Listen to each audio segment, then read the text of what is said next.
Hi, I'm Dr. Singhania from Singhania Clinic, and I'm going to talk about Asperger syndrome in children. In this particular segment, I'm going to discuss the sensory issues which can affect a child. Asperger syndrome is the high end of autistic spectrum disorders. It is no longer seen as a separate disorder but is part of the autism spectrum disorders. These children have average to above average intelligence. They have normal language structure or vocabulary, but they may have problem with pragmatics or use of language, and they have difficulties with social communication and social behavior. But the most important thing which can actually affect their behavior and their personal life is processing everyday sensory information, which may be difficult in a certain percentage of children. Any of the senses could be taste, touch, smell, sight, hearing, can be either over or under sensitive or both. At different times of the day, they can cause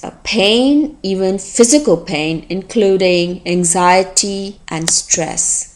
Sight sensitivity. Children who are sensitive to light can focus on too much on the details rather than the whole, or they may have distorted vision. If they are undersensitive, the dark, they see blurred images, they have difficulty with depth perception, and so they are clumsy in catching or throwing a ball. And some of the ways we can adapt is to reduce harsh lighting or provide glasses or give blackout curtains for kids who are oversensitive. They may be sound sensitive. If the child is undersensitive, then they may ignore certain sounds. They may ignore their name being called, and they may also enjoy banging doors or throwing toys just to listen to the sound. If they're oversensitive, sounds become distorted, over magnified, and can be very painful to these children. So what are the ways we can help this child? One is by shutting doors and windows, or blocking sounds with the help of earmuffs or music, or seat the child away from the crowd or